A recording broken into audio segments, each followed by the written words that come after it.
दोस्तों, आज की वीडियो में हम उत्तराखंड के आपका फर्स्ट ईयर हो गया, सेकंड ईयर हो गया या सेकंड सेमेस्टर या फोर्थ सेमेस्टर में जो आपका ये एग्ज़ाम आता है FES करके, यानी कि इन्वायरमेंटल स्टडीज़, पर्यावरण अध्ययन के ऊपर जो आपका लास्ट पेपर है ना सितंबर में, 7 सितंबर के टाइम पे। तो उसके लिए मैं लेके आया हूँ कि कैसे करके क्वेश्चन आते हैं, उसका सॉल्यूशन क्या है। आप इन क्वेश्चन को देख के जाएंगे तो हो सकता है कि इनमें से कुछ क्वेश्चन आ जाए, ठीक है। क्योंकि बहुत सारे स्टूडेंट्स को प्रॉब्लम हो रही है कि कैसे क्वेश्चन आएंगे और हमें क्या पूरी किताब पढ़नी पड़ेगी, क्योंकि टाइम नहीं मिल पाया था, ठीक है। तो इसके लिए मैं ये वीडियो बना दे रहा हूँ। और अगर आप नए हैं चैनल पे तो आप इसको सब्सक्राइब कर दीजिएगा। अगर पसंद आए वीडियो तो लाइक कीजिएगा और बाकी शेयर करते रहिए ताकि अधिक से अधिक लोगों तक इसकी पहुंच हो सके, ठीक है।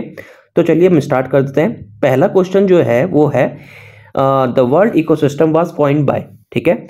इकोसिस्टम शब्द को प्रतिपादित किसने किया था? तो इसका आंसर जो है मैंने इसमें लगा दिए हैं, आप इनको एक बार क्रॉस चेक भी कर लीजिएगा, ठीक है। AG टेंसले ने किया था। दूसरा है जो इन्वायरमेंट में इन्वॉल्व होता है, ठीक है, वो शब्द कहाँ से लिया गया था? तो वो शब्द कहाँ से लिया गया है? वह शब्द लिया गया है फ्रेंच से, ठीक। अगर इन्वायरमेंट से रिलेटेड कुछ आएगा क्वेश्चन के इन्वायरमेंट में जो इन्वॉल्व शब्द लिया गया है वो कहाँ से लिया गया है, तो वो लिया गया है फ्रेंच शब्द, ठीक है। तीसरा देख लेते हैं डिकम्पोजर। डिकम्पोजर क्या होता है? जो नीचे जैसे जो पेड़ पौधे टूट के गिर जाते हैं, पत्तियां गिर जाती है, या फिर जो कोई जीव होता है तो उनके ऊपर क्या करते हैं, अपने रसायन जो अपने एसिड होता है उसको छोड़ते हैं और उससे क्या होता है, डिकम्पोज हो जाता है। तो वो कौन होते हैं? तो वो उनमें ये ग्रीन प्लांट हो सकता है, बर्ड हो सकता है, रेप्टाइल हो सकता है, बैक्टीरिया। तो उसका आंसर क्या है? बैक्टीरिया, ठीक है। अब आता है कि जलीय पारिस्थितिकी तंत्र में उत्पादक है कौन से, यानी कि उत्पादक क्या होते हैं? जैसे हमारे लिए उत्पादक कौन है? हरी सब्जियां हमारी उत्पादक है, गेहूं चावल जो होता है वो उत्पादक है। तो वैसे ही यहाँ पर उत्पादक कौन है जलीय? उसमें वो होता है पादप प्लवक, यानी कि पानी के अंदर जो पेड़ पौधे उगते हैं जिनको मछलियां खाती हैं, फिर मछलियों को बड़ी मछली खाती है, बड़ी मछली को फिर हम लोग खाते हैं, ऐसा करके ना। तो ऐसा करके एक सिस्टम बन जाता है। तो इसमें कौन है? पादप प्लवक, यानी कि फाइटोप्लैंक्टन। अब चौथा पांचवें क्वेश्चन में आते हैं। तो इसमें देखिए, इनमें क्वेश्चन क्या आएगा? इसमें क्वेश्चन आएगा कि इसमें से कौन सा पिरामिड अपराइट होता है, ऑलवेज अपराइट, यानी कि सदैव सीधा होता है। देखो पिरामिड क्या होता है? पिरामिड 3 प्रकार के होते हैं, दो प्रकार के होते हैं। एक तो होता है सीधा, ठीक है। एक में क्या होता है, सीधा और उल्टा दोनों होता है, ठीक है। तो आपसे पूछा जाएगा कि कौन से उसमें पिरामिड सदैव सीधा होगा, तो उसके लिए आंसर क्या है? एनर्जी, ठीक है। क्योंकि एनर्जी लॉस होती रहती है ऊपर, क्योंकि देखिए ना ट्रायंगल का नीचे का बेस बहुत चौड़ा होता है, ऊपर जाएंगे तो पतला हो जाता है। तो वैसे क्या होता है, एनर्जी लॉस होती जाती है एक चैन से दूसरी चैन में जाने पर, ठीक है। तो अब उसमें पूछा जाएगा इसी में दूसरे क्वेश्चन क्या पूछे जा सकते हैं? इसमें दूसरे क्वेश्चन ये पूछा जा सकते हैं कि कौन सा ऐसा पिरामिड होता है जो उल्टा भी हो सकता है और सीधा भी हो सकता है, या फिर पूछेगा कि उल्टा होता है, ठीक है। तो ऊर्जा के अलावा जो ये दिख रहा है ना, बायोमास और नंबर, बायोमास और नंबर क्या होते हैं? उल्टे सीधे दोनों होते हैं, ठीक है। अगला क्वेश्चन देख लेते हैं, छठा। अब ये कह रहा है कि जो 10% मैंने आपको बताया ना, पिरामिड में 10% लॉस होती रहती है एनर्जी, ठीक है। तो वो किसने दिया था? वो दिया था लिंडमैन ने, R लिंडमैन, ठीक है, याद रखिएगा। सातवां क्वेश्चन क्या है? जो बायोडाइवर्सिटी है उसका यूज, जो वर्ड क्या होता है? बायोडाइवर्सिटी क्या होती है? जैव विविधता। जैव यानी कि पौधे पेड़ पक्षी सब ये लोग हो गए, ठीक है। उनकी विविधता, विविधता क्या होती है? बहुत सारे लोग, बहुत सारी प्रजाति, बहुत सारे वो। तो इसमें देखिए क्या आ जाएगा? ओनली एनिमल आएगा? नहीं, उसमें क्या आएगा? प्लांट, एनिमल और माइक्रोब, ठीक है। उसमें सब लोग, यानी जितने से जितने लोग को तुम ले सकते हो वो सब क्या है? जैव विविधता है, ठीक है। पादप, जंतु और सूक्ष्म जीव, इन सब के लिए हो जाएगा। अब आ गया कि इनमें से जैव विविधता वर्ष घोषित किया गया था, कौन सा किया गया था? इसको आप याद कर लीजिएगा, 2010, ठीक है। जैव विविधता वर्ष किसे घोषित किया गया था? 2010 को। आगे देख लेते हैं क्वेश्चन। आगे है, इनमें से in situ conservation, in situ संरक्षण क्या होती है? देखो इन सीटू का मतलब हुआ कि अपने ही जगह पर, जहां पर जानवर रह रहा है उसको वहीं पर कंजर्व करना, ठीक है। और एक का होता है इन सीटू, आउट सीटू, ठीक है। तो उसमें क्या होता है आउट सीटू में? उसमें आप जैसे चिड़ियाघर देखते हैं, ठीक है, कहीं पर जो लोग अपने प्राकृतिक उद्यान कर देते हैं, ठीक है, वो क्या करते हैं, आउट सिटी हो जाते हैं, ठीक है। तो उसमें क्या होता है, उसमें अलग जगह पर ले जाकर कंजर्वेशन किया जाता है। तो इसमें क्या आ जाएगा, इसमें देखिए इन सिटी में यानी कि उन्हीं की जगह पर, यानी कि उसमें क्या आता है, नेशनल पार्क, राष्ट्रीय उद्यान, वन्यजीव अभ्यारण्य, बायोस्फीयर रिजर्व, ये सब आ जाएंगे, ऑल ऑफ द अबव, ठीक है। और यहीं पर चिड़ियाघर आता तो वो आउट सिटी हो जाता, ठीक है। मुझे एग्जैक्ट नाम नहीं पता चला, आउट सिटी था या कुछ और था, वो आप देख लीजिएगा। अब देखिए आपको ये क्या करना पड़ेगा, हर प्रकार के नेशनल पार्क के नाम देख लीजिएगा कि कहां पर कौन से राज्य से कौन सा नेशनल पार्क है। तो इसमें देखिए जो गिर नेशनल पार्क है, गिर, ठीक है, वो कहां से है, गुजरात से, ठीक है। और ये किसके लिए फेमस है, ये फेमस है एशियाटिक लायंस के लिए, ठीक है। आगे देख लेते हैं नीचे, 11वां क्वेश्चन है कि फर्स्ट नेशनल पार्क यानी कि जो पहला राष्ट्रीय उद्यान था वो कौन था, हमारे उत्तराखंड का ही था, कौन सा, कॉर्बेट नेशनल पार्क 1936 में बना था, ठीक है। अब देख लेते हैं कि जो ये दे रखा है national aquatic animal of India, यानी कि इसे हिंदी में कहते हैं राष्ट्रीय जलीय पशु। ये तो हमें पता है गंगा डॉल्फिन है, ठीक है, गंगा डॉल्फिन को कहा गया है कि राष्ट्रीय जलीय पशु कराया गया है, लेकिन इसका साइंटिफिक नेम क्या है, तो इसका साइंटिफिक नेम क्या है, इसका साइंटिफिक नेम है प्लेनिस्टा गंगेटिका गंगेटिका, ठीक है। इसका जो पहला नाम है गंगेटिका गंगेटिका, घर घर गंगे गंगे कहते हैं ना, तो वैसे ही याद कर लेना, गंगेटिका गंगेटिका, ठीक है, जो हमारा राष्ट्रीय है। अब इसमें पूछा गया है कि स्टेट फ्लावर तो आपको पता ही है, ठीक है। स्टेट फ्लावर क्या है, इसको याद करने का तरीका मैं आपको बता देता हूँ। इसका जैसे आप किसी पौधे को हाथ लगाते हो, वो बेचारा मतलब क्या शर्मा जाता है, तो ठीक है, शर्मा के लेट जाता है, तो उसी का क्या बन गया, ससुरिया ऑबलेटा, ठीक है, ऑबलेटा हो गया, ठीक है। इसमें आप ऐसा करके याद कर सकते हैं। IUCN का क्या होता है, IUCN यानी कि एक कंजर्वेशन के ऊपर रिलेटेड है, कि वो स्पीसीज बताती है कि इंडेंजर्ड है, ठीक है, कि खतरे में है, विलुप्त हो गई है, ये सब कौन बताता है, IUCN। इसका नाम क्या है, इंटरनेशनल यूनियन फॉर है, यहां पर ऑफ नहीं होगा, मैंने लिख दिया उसके आगे for, international union for conservation of nature. देखिए हिंदी में देखेंगे ए ऑप्शन को, तो देखिए वहां पर फॉर दे रखा है, ठीक है, तो ये लगा दीजिएगा आप। फिर क्या है, अगला क्वेश्चन आता है, which of the following is major threat to biodiversity, यानी कि जैव विविधता के लिए सबसे बड़ा खतरा कौन सा है। तो देखिए air pollution, poaching, water pollution इतने बड़े खतरे नहीं है जितना हैबिटेट लॉस है, यानी कि उनके आवास का क्षरण। मान लीजिए कोई जीव जंतु जैसे हाथी, लॉयन, ये सब एक जगह पर रह रहे हैं, हमने वहां जाकर क्या करा, पेड़ काटे और वहां जाके घर बना दिया, तो उनका तो हो गया, खत्म हो गया, तो वो बेचारे जाएंगे कहाँ, मर जाएंगे, है ना। तो इसलिए हैबिटेट लॉस क्या है, बायोडाइवर्सिटी थ्रेट का सबसे बड़ा कारण है, बड़ा खतरा है, ठीक है। अब यहां पर देखो यानी कि जीव भू वैज्ञानिक क्षेत्र, बायो जियोग्राफिकल जोन्स कितने हैं इंडिया में, तो वो आप लगा दोगे 10, ठीक है। आप देखिए लाइट टेम्परेचर, ये इसका आप देख लीजिएगा, इसमें क्या हो सकता है, ठीक है। pH उदाहरण किसके हैं, ये आप खुद देख लीजिएगा, ठीक है। और जितने मैं आंसर बताते भी जा रहा हूं उसके भी आप क्रॉस चेक कर लीजिएगा, ठीक है। The term ecology was propose by, यानी कि इकोलॉजी शब्द किसने दिया था, इकोलॉजी शब्द दिया था अर्नेस्ट हैकेल, ठीक है, अर्नेस्ट हैकेल ने ये इकोलॉजी शब्द आपका दिया था, ठीक है। इसको याद कर लीजिए, बार बार याद करिए, हो जाएगा, कुछ नहीं है। ये भी आप कुछ कर लेंगे कि कौन सा जानवर विषमतापी है, ठीक है, ठीक है, ये आप खुद कर लोगे, देख लेना इसको।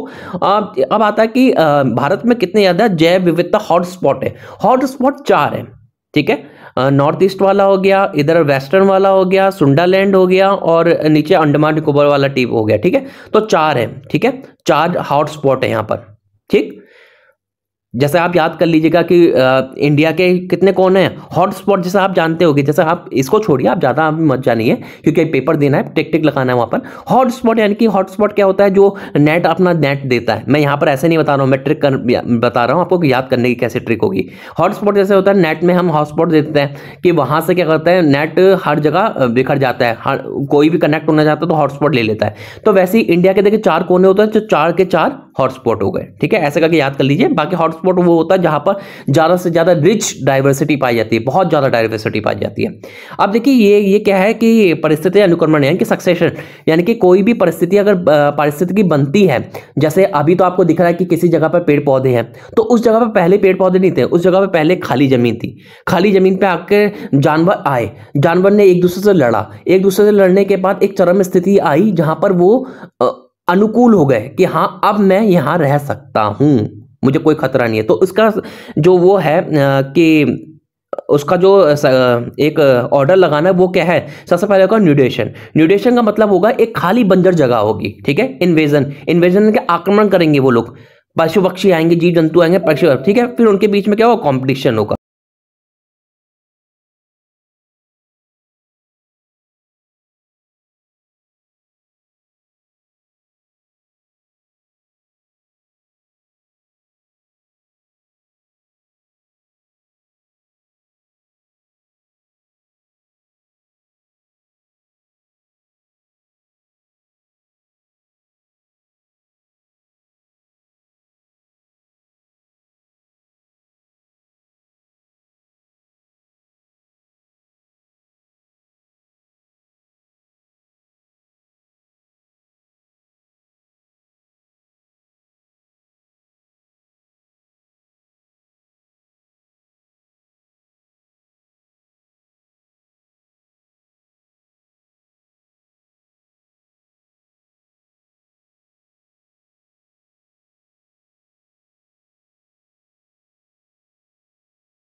दोस्तों अब अगला देख लेते हैं, अगला क्या है, ठीक है। अगला है कि भूकंप की, जब भूकंप आता है ना, जैसे नीचे की तरफ होता है, एक होता है एपी सेंटर, एक होता है फोकाई। फोकाई जहां से भूकंप निकलता है, एपी सेंटर वो होता है जो पृथ्वी में, अर्थ में ऊपर की तरफ जो होता है ना, अर्थ में जहां पर जिस सरफेस में सबसे पहले वेव्स आती है, जहां पर से भूकंप स्टार्ट होता है। कहते नहीं कि भूकंप का केंद्र काठमांडू देखा गया या फिर दिल्ली देखा गया, ठीक है। तो वो होता है एपी सेंटर। नीचे क्या होता है, फोकाई, जो अर्थ के नीचे, ठीक है। तो वैसे वहां से वेव्स निकलती है, तो वेव्स में सबसे ज्यादा जो तेज निकलती है उसको क्या कहते हैं, उसको कहते हैं पी वेव्स, ठीक है। तो ये हो गया। फास्टेस्ट वाली।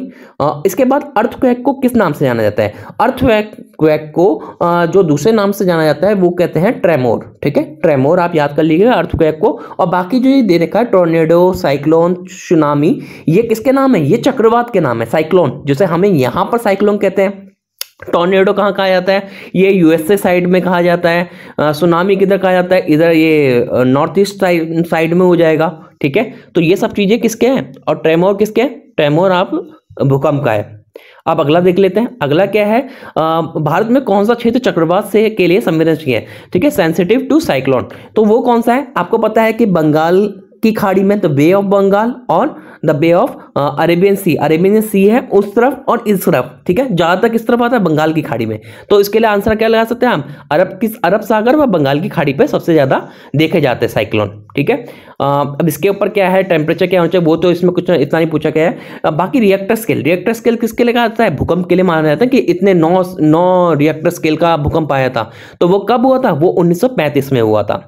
अगला देख लेते हैं, जो डिजास्टर मैनेजमेंट। अब आप खुद ही लगाओ कि देश में आपदा आ गई है, हर जगह बाढ़ आ गई है, वो आ रही है, तो इसको कौन देखेगा? जो सबसे पावरफुल होगा। तो पावरफुल कौन होता है? प्राइम मिनिस्टर, प्रधानमंत्री। ठीक है, याद रखिएगा। आगे क्या है? डिजास्टर शब्द जो है उसका सही मीनिंग क्या है? ठीक है, इसको मैंने ऑनलाइन देखा था, तो ऑनलाइन मिलने में क्या मिला था मुझे? Bad star. आप इसको चेक कर लीजिएगा। ठीक है, अब 37वां देख लेते हैं। 37वां क्या है कि बांधों का नकारात्मक प्रभाव है। ठीक है, बांधों का सबसे नकारात्मक प्रभाव क्या है? The impact of dam, negative impact of dam. देखो कहीं पर डैम बन, जैसे टिहरी में, उत्तराखंड में टिहरी में बना, तो वहां पर क्या हुआ? पूरे का पूरे आबादी को हटा दिया गया। वहां पर जितनी भी फसल थी, जैव विविधता थी, सबको काट दिया गया और वहां पर पानी स्टोर कर दिया गया। तो सबसे ज्यादा क्या होता है? डिफॉरेस्टेशन। ठीक है, देखो निगेटिव इंपैक्ट पूछ रहा है। अब देखो डैम लगेगा तो डैम से एम्प्लॉयमेंट तो जनरेट होगा, ये तो एक पॉजिटिव है। एनर्जी प्रोडक्शन होगा, ये भी पॉजिटिव है। लेकिन डिफॉरेस्टेशन यानी कि वनों का कटाव होगा, वो क्या? वो पॉजिटिव है। वन तो हमारे लिए कितने सारे अच्छे हैं, तो वो क्या होगा? वो निगेटिव इंपैक्ट हो गया। इसको मैं आपको देखिए कॉमन सेंस लगाना, कॉमन सेंस लगा के भी आपके कई क्वेश्चन हो जाएंगे। ठीक है, अब देखो इनमें से कहा गया है कि गैर परंपरागत स्रोत कौन सा है ऊर्जा का। ठीक है, देखो परंपरागत स्रोत क्या होते हैं? जो हमें खनिज तत्व मिलते हैं, जैसे कोयला हो गया, पेट्रोल हो गया, ठीक है, फॉसिल फ्यूल्स हो गए, ठीक है, जीवाश्म ईंधन हो गए, जो भी है, ठीक है, गैसेस हो गई। तो ये सब क्या है? ये हमें नेचुरली मिल रहा है। लेकिन नॉन कन्वेंशनल के गैर परंपरागत जो है वो क्या है? सूरज की रोशनी, ठीक है, हवा, वेव्स, जो समुद्री लहर आ रही है उससे बिजली प्रोड्यूस करना, तो वो क्या हो गई?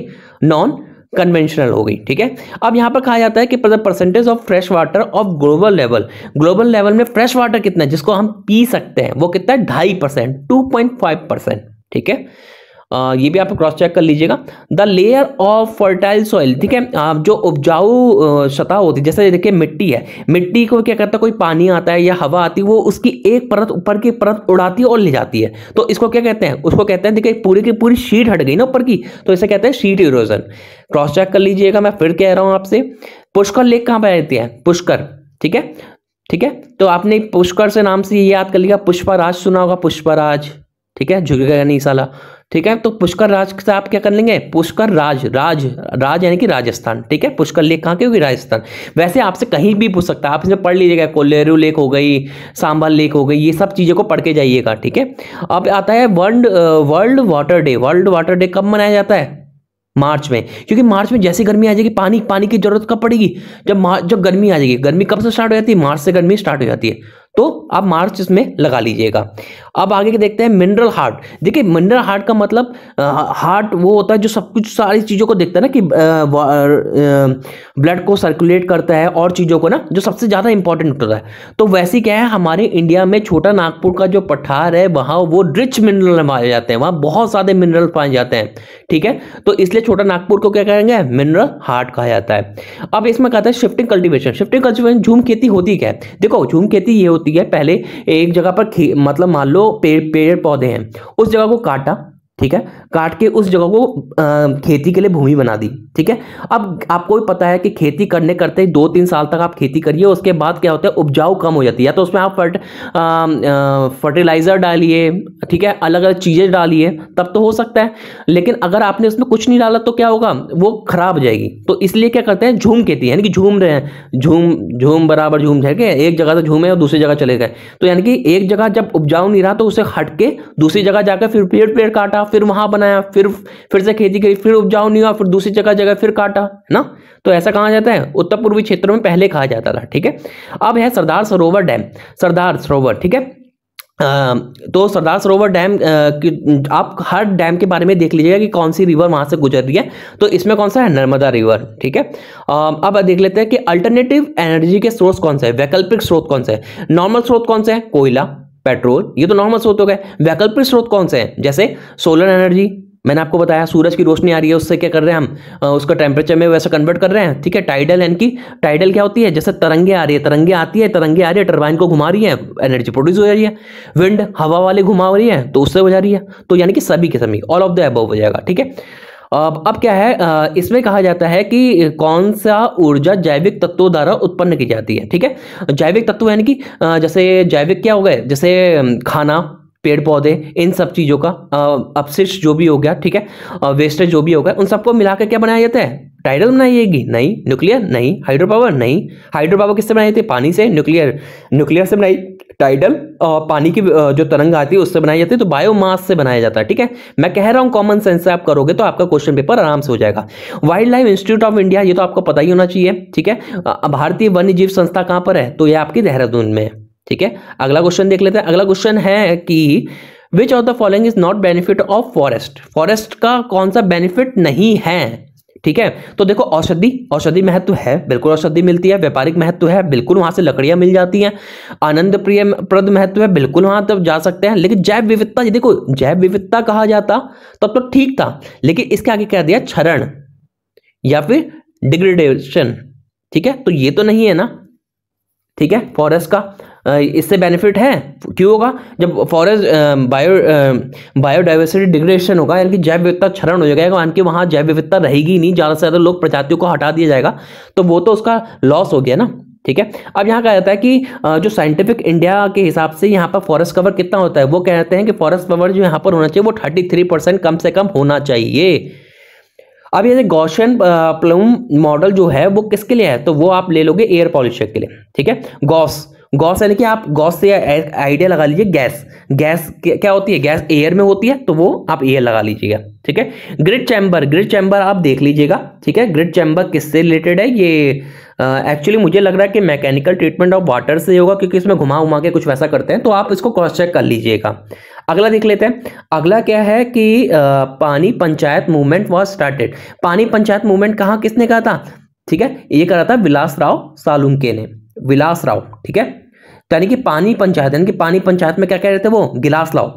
ठीक है, ऐसे करके याद कर सकते हैं हम। ठीक है, बाकी आपको नाम याद होता है, आप नाम याद कर लीजिए। ठीक है, तो who is associated with Bishnoi movement, Bishnoi movement से कौन इसमें रखते हैं, ठीक है, संबंध। मेधा पाटेकर नहीं हो सकते, चंडी प्रसाद भट्ट और सुंदरलाल बहुगुणा उत्तराखंड से रिलेटेड है, तो ये बिश्नोई समाज जो है राजस्थान से रिलेटेड है, तो यहां पर कौन हो जाएगा, अमृता देवी। ठीक है, आप इसमें कॉमन सेंस लगा के भी कर सकते हो। अब देखो इनमें से कौन सा पौधा पौराणिक कथाओं से संबंधित है, तो इनमें से मुझे लगता है कि पीपल होना चाहिए, बाकी सभी है, तुलसी भी है, बेलपत्र भी है। ठीक है, अब आगे देख लेते हैं इसके बाद क्या रह गया। इसके बाद रह गया है, देखिए अब आता है चेरनोबिल डिजास्टर। जो चेरनोबिल डिजास्टर हुई थी वो कब हुई थी, तो वो कब हुई थी 1986 में। एक तो चेरनोबिल हो गया, एक क्या हो गया, भोपाल गैस त्रासदी, ये मेरे ख्याल से 1984 के पास ऐसा कुछ हुआ था। आप इसे चेक कर लीजिएगा। ठीक है, कि ये कब हुई थी। ठीक है, भोपाल गैस त्रासदी का ईयर। बाकी देखो 3R कॉन्सेप्ट क्या है, 3R कॉन्सेप्ट है, पहले क्या करो, पहले कम से कम करो। ठीक है, पहले रीयूज करो। रीयूज मतलब कोई भी चीज है, जैसे हम पेन है, पेन को सिक्का उसका खत्म हो गया तो हम उसको पेन को ही फेंक देते हैं, बल्कि हमें उसको पहले रीयूज करना चाहिए। उसमें सिक्का डालो और उसको ही यूज करते रहो, ताकि प्लास्टिक कम से कम बने। ठीक है, उसको रिड्यूस करो, कम से कम करो कि कम से कम यूज करना पड़े पेन का। ठीक है, और रिसाइकिल करो, उसको दोबारा से क्या करो, उसको दोबारा से बनाओ। जैसे पेपर है ना, पेपर को हम यूज करते हैं, फिर उसको फिर से दोबारा से बना देते हैं ताकि पेड़ ज्यादा से ज्यादा ना कटे। ठीक है, आगे देख लेते हैं।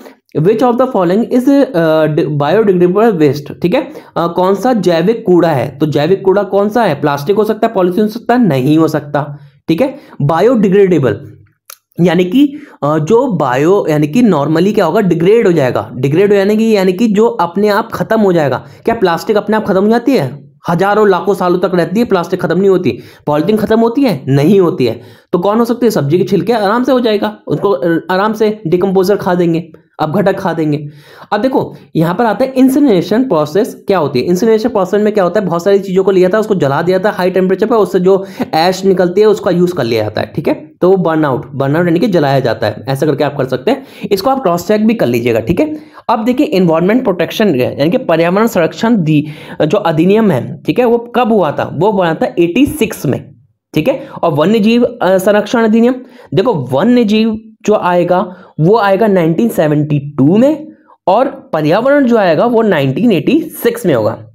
ठीक है, अब आगे देख लेते हैं वर्ल्ड एनवायरनमेंट डे। ये तो आपको सबको ही पता होगा, 5 जून को हो जाता है। ठीक है, हर डे को याद कर लीजिएगा, वर्ल्ड एनवायरनमेंट डे कब है, क्या है। ठीक है, और फिर देख लेते हैं अर्थ डे कब होता है। अर्थ डे होता है अप्रैल में। ठीक है, अप्रैल में होता है, क्योंकि अप्रैल में क्या होता है, ये मान के चलो अप्रैल में हमारे जो हिंदुस्तान कल्चर है उसके हिसाब से अप्रैल में मनाया जाता है न्यू ईयर। ठीक है, तो अप्रैल में ही अर्थ डे, आप ऐसा करके अनुमान लगा लीजिए। ठीक है, वर्ल्ड पॉपुलेशन डे कब है? 11 मई। एक और 11। ठीक है, एक और 11 जुलाई हो गया। ठीक है, अब देखिए द बुक साइलेंट स्प्रिंग किसने लिखी थी? वो लिखी थी राकेल।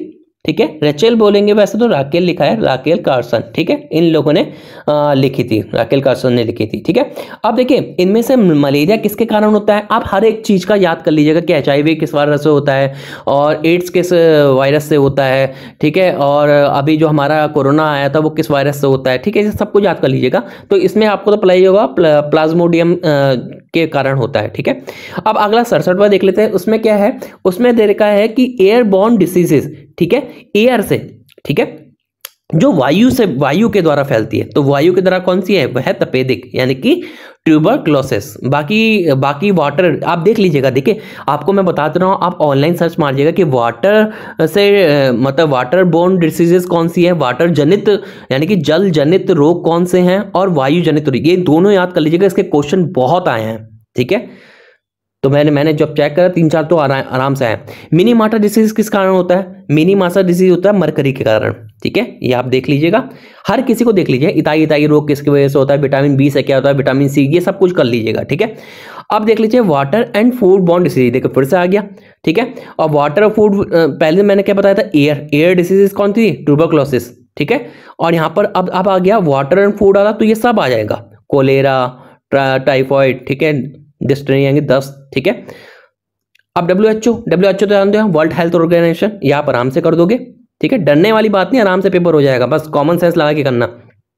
अब ये बताओ, नैतिक मूल्यों से रिलेटेड पर्यावरण की स्थापना करना संबंधित है, यानी कि नैतिक मूल्य क्या होता है? कभी झूठ मत बोलना, हमारे लिए कभी झूठ मत बोलना, चोरी मत करना। ठीक है, सबका भला करना, ऐसा करके नैतिक मूल्य, तो वो उसे क्या कहते हैं? उसे कहते हैं इथिक्स। तो एनवायरनमेंट से रिलेटेड जो नैतिक मोरल वैल्यू होंगे उसके लिए क्या होगी? Environmental ethics. ठीक है, अब इसमें से आता है कि वाटर बोर्न डिसीजेस कौन सी है। तो आपने ये तो पढ़ा है कि कोलेरा, टाइफॉइड, हेपेटाइटिस, ये सब कुछ आपने पढ़ लिखा है। ठीक है, तो आप इसमें से देख लोगे, उसमें से मिसल्स आपको दिख जाएगा। ठीक है, आपको पता है कि इसमें क्या करेगा। देखो एक छोटे चीज ना पूरे क्वेश्चन को गलत कर देगी। देखो इसमें क्या करेगा, आराम से पढ़ना, ये मत पढ़ना कि अरे जल जनित रोग एकदम से करने लग गए, हाँ ये है, ये खत्म, ऐसा मत करना। इसको देखो आगे पढ़ो, निम्न में से इसे छोड़कर, ये याद रखो, इसे छोड़कर, यानी कि देखो बाकी तो मैंने आपको बताया है, टाइफॉइड, क्लोरा, हेपेटाइटिस, ये सब कुछ है वाटर से, लेकिन मिजल्स नहीं है। ठीक है, तो ये याद रखना, कॉमन सेंस याद रखना कि क्या पूछा है क्या नहीं पूछा है। पर्यावरण शिक्षा आवश्यक है, क्यों?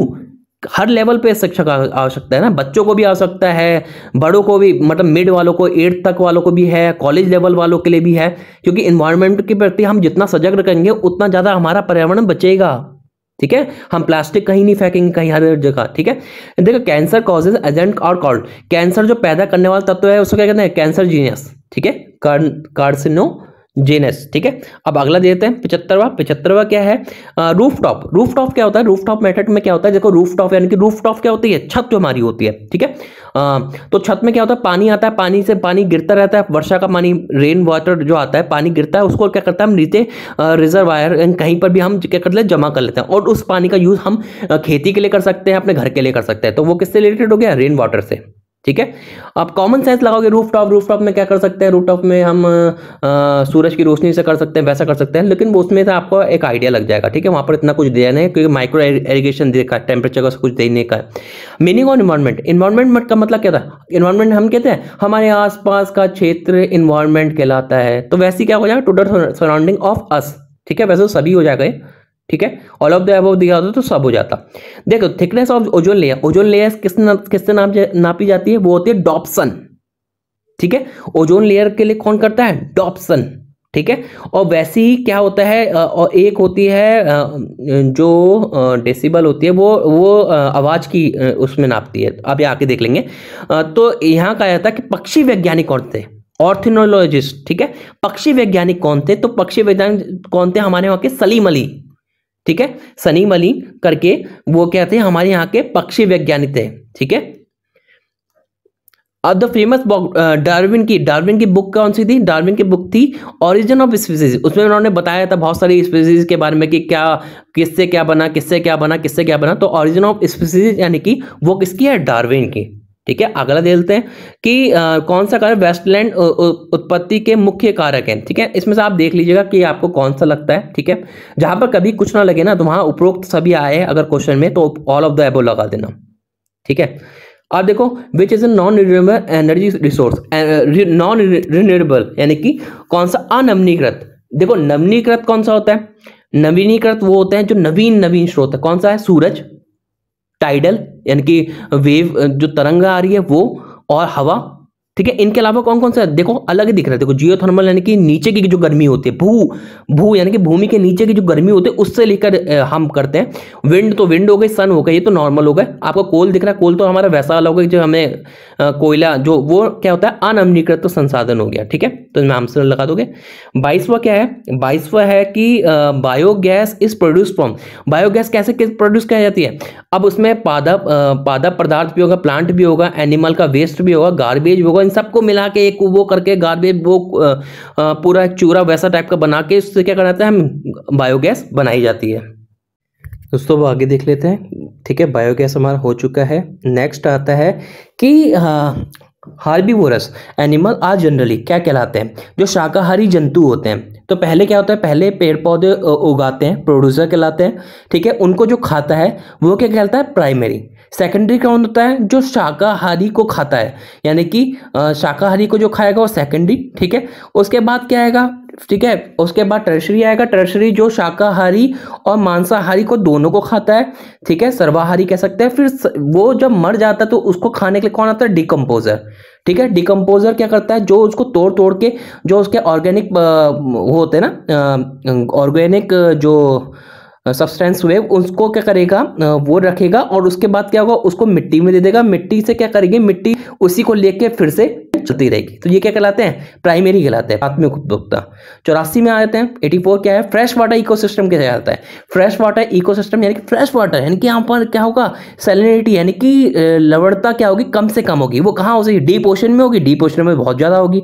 डेल्टा क्या होगा, डेल्टा में भी क्या होता है, नमक वमक का होता है, क्योंकि सागर से जुड़ा हुआ है। कोरल रीफ में भी सागर के पास ही है, तो वहां पे होगा। लेकिन पॉन्ड, तालाब क्या होगा, तालाब हो गया, रिवर हो गया, नदी हो गई, ये सब क्या कहलाते हैं, फ्रेश वाटर इकोसिस्टम कहलाते हैं, ठीक है। क्रॉस चेक आप कर लीजिएगा। अब देखो एक क्या कहता है, एक क्षेत्र में विभिन्न प्रकार के पादप एवं जंतुओं की प्रजातियां पाई जाती है, प्रजातियां की स्पीसीज पाई जाती है। अब ऊपर क्वेश्चन में देखना, different species of plant, species के बारे में आ गया तो सीधा स्पीसीज लगा देना। अगर वहां पर लिखा आएगा कि बहुत सारी जेनेटिक रूप से पाई जाती है, तो वहां पर आप जेनेटिक डाइवर्सिटी लगा दोगे, ठीक है, ठीक। तो यहाँ पर क्या है स्पेसिफिक डाइवर्सिटी। अब ये क्वेश्चन को आप चेक कर लीजिएगा, मैंने इसमें गोला भी कर दिया कि इंडिया में अप्रोक्सीमेटली कितने जो प्लांट होते हैं, पादप होते हैं वो स्थानिक है, ठीक है, एंडेमिक लिखा है, तो वो 32% दिखा रहा है, लेकिन ऑनलाइन दिखा रहा है, लेकिन आप चेक कर लीजिएगा इसको, ठीक है। 87 यानी कि कैला देवी वन्य जीव अभ्यारण्य कहाँ पर है। मैंने आपसे कहा था कि हर एक अभ्यारण्य के बारे में, यानी कि wild life sanctuary national park को देख के जाना, इंडिया के कहाँ कहाँ पर कौन कौन से हैं, ठीक है, और वो कहाँ पर है, ठीक है। कैला देवी कहाँ है, राजस्थान। तो एशियाटिक लायन मैंने आपको बता दिया, एशियाटिक लायन कहाँ पाया जाता है, गिर, वो ऊपर पहले ही वाले में बता दिया था कि गिर नेशनल पार्क में एशियाटिक लायन पाए जाते हैं, ठीक है। 89 वाला आप खुद देख लीजिएगा कि किस से रिलेटेड है, मॉस्किटो जो है वो किससे रिलेटेड है, वो एनिलिया मोलस्को, ठीक है, ये आप खुद देख के कर लोगे। फिर इसके बाद क्या होता है सेकेंडरी पॉल्यूटेंट। देखो सेकेंडरी, फर्स्ट पॉल्यूटेंट क्या होता है और सेकेंडरी पॉल्यूटेंट क्या होता है। जैसे हमने लकड़ी को जलाया, लकड़ी को जलाने से क्या हुआ, कार्बन डाइऑक्साइड, SO2, ये सब कुछ गैसेज निकली। ये क्या हुई, ये जो गैसेज निकली ये क्या हुई, ये प्राइमरी पॉल्यूटेंट हुई, ठीक है। अब क्या होगा, प्राइमरी पॉल्यूटेंट किसी के साथ रिएक्शन करके जो सेकंड चीज प्रोड्यूस करेगा, ठीक है, वो क्या हो जाएगा, वो हो जाएगी सेकेंडरी पॉल्यूटेंट। जैसे नाइट्रोजन होते हैं, NO होती है, नाइट्रोजन ऑक्साइड, ठीक है, वो ऑक्सीजन के साथ जो हमारे सूरज की रोशनी के सामने ऑक्सीजन से रिएक्ट करके O2 बना देती है, ओजोन लेयर बना देती है, यहाँ पर ओजोन गैस बना देती है, जो कि यहाँ के लिए हार्मफुल होती है, ठीक है। नीचे की तरफ की बात बता रहा हूँ, ऊपर समताप मंडल के, ट्रोपोस्फीयर के, वो स्ट्रेटोस्फीयर की बात नहीं कर रहा हूँ, ठीक है। तो वो भी क्या है, एक प्रकार से सेकेंडरी यानी कि पैन है, ठीक है। तो यहाँ पर देखो NO2 तो नॉर्मली हो जाएगी, जो नॉर्मली गैस है, पहले ही हम किसी चीज को जलाएंगे तो NO2 निकल जाएगी, SO2 भी निकल जाएगी, लेकिन पैन जो होता है वो नहीं निकलता, वो सेकेंडरी होता है, ठीक है। वो सेकेंडरी यानी कि इनके आपस में रिएक्शन होकर या किसी दो गैसों के आपस में रिएक्शन होकर वो बाद में बनता है, ठीक है। अब 91 देख लेते हैं। 91 क्या है कि जो मृदा प्रदूषण है, सॉइल पोल्यूशन है, उसके कारण क्या है, उसके कारण ये सभी है। कीटनाशक का अधिक से अधिक प्रयोग कर रहे हैं, जिससे क्या हो रहा है, मिट्टी की उपजाऊ क्षमता क्या हो जाए, कम हो जाती है, कूड़ा कचरा का फेंक दे रहे हैं, ठीक है। और मृदा अपरदन हो रहा है, मृदा अपरदन होने से क्या होगा, मृदा को काट रहे हैं, ठीक है, अपरदन कर रहे हैं, यानी कि पेड़ पौधे काट रहे हैं। पेड़ पौधे क्या करते हैं, मिट्टी को जमाने का काम करते हैं। अब तुम जमा ही नहीं रहे हो मिट्टी को, तो मिट्टी क्या कहेगी, पानी का आएगी, भूस्खलन आएगा। उत्तराखंड का ही देख लो, भूस्खलन आता है, कितनी कितनी मिट्टी ढह जाती है, ठीक है, क्योंकि पेड़ उसको बांधे रखते हैं। और पन्नी वन्नी का यूज करते हैं, पन्नी क्या करती है, मिट्टी को वैसे ही रोक नहीं पाती है, तो पन्नी एकदम पूरा का पूरा ढेला जो होता है मिट्टी का, उसको पूरा का पूरा नीचे गिरा देती है, ठीक है। तो ये सभी के सभी हो जाएंगे, मृदा प्रदूषण के कारण हो जाएंगे। साउंड इज मेजर्ड, मैंने आपको बताया था कि ओजोन लेयर किससे मापी जाती है, ठीक है, डॉप्सन से। तो ये किससे मापी जाती है साउंड, वो आते हैं डेसिबल से, ठीक है।